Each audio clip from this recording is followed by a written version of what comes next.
First Assembly, hey, it's Pastor Brian. Welcome to Connect Group video. This is the apple pie that we've been working on. It's actually the third one that we've been working on as a family. It's Monday night at the Minnick household, dogs barking, kids are watching a movie because they don't have school tomorrow for election day, and I'm talking with you.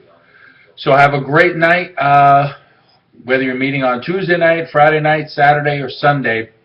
Want to be praying for you that you'll have a great interaction about our church in our city at this time. So just to recap from Sunday, we're talking from Acts chapter 18 and 19 about an urban center of ministry in Ephesus. But we started out talking about Worcester. Some facts about Worcester. We talked about that all these major highways come through Worcester. It's a major hub, the heart of New England.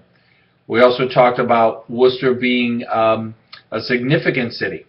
What I want you to talk about is how significant. Some of us have grown up in Worcester and the surrounding towns. Others have moved in.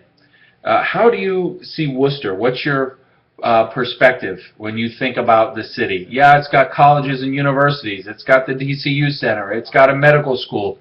But what do you think about when you think of Worcester? Share that one with another, because we want to be praying for our city, and it's going to be helpful to have an understanding of how we really view our surroundings, and certainly the people within. So that's one option for tonight, and maybe you can all just do that option and then choose one of the next ones. So secondly, as you think about Worcester, I want you to really consider this question. Do you think Worcester can be an urban center of ministry like Ephesus? I mean, can we have a Bible school, a ministry training center like Paul had going at the school meeting in the hall of Tyrannus? Is it possible that we could teach the Bible daily here? Is it possible that we can plant churches and really be at the heart and the hub of what God is doing around New England? And if you think it's possible, what role does our church, First Assembly of God, play in that? So that's an option for you to talk about. Either way, I'd love for everyone to end the night by praying for Worcester. Pray for your town if you're in Auburn, or you're in Oxford, or surrounding towns, of course, Holden, Shrewsbury. Pray for them, but pray for Worcester and those surrounding towns before you leave tonight. And another option that you can consider, this one a little more straight from the Bible text. We talked about several people, Paul, Priscilla and Aquila, a married couple, and Apollos. And they had a relationship of cooperation in ministry. I'd love for you to talk about and think about relationships in ministry. Think about how did Apollos, coming from North Africa, relate to Priscilla and Aquila coming from Italy, and relate to Paul, a Jew who came from Asia Minor, Cilicia. How do we relate cross-culturally when we minister? How do we relate across genders when we minister? How do we develop a kind of respect and trust so someone can speak into our life and improve upon what we're doing, just as Priscilla and Aquila spoke into Apollos' life? You think of Paul, the many times he's pulled people aside in the book of Acts, talked to Barnabas. They had a dispute, but it did not divide them.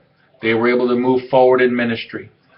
So I'd love for you to talk particularly about these three characters.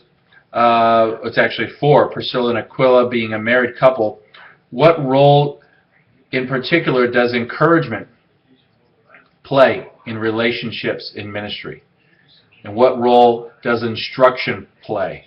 And how do you blend the both? How do you encourage someone and instruct them at the same time? I love to be in your group. I love to hear all the conversation. I'm spending more time with our College Connect group this semester, so I look forward to see them in a few weeks. But for now, just know that you're loved. God has a good plan for your group.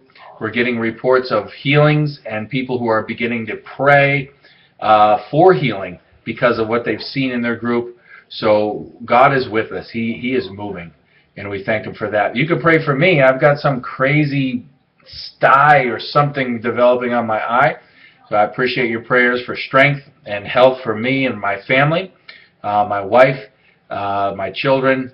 And again, if you would all tonight, before you finish your gathering, pray for Worcester, the people in Worcester, and pray that God's plan for our church in this city will be made clear to us and then be fulfilled in our time.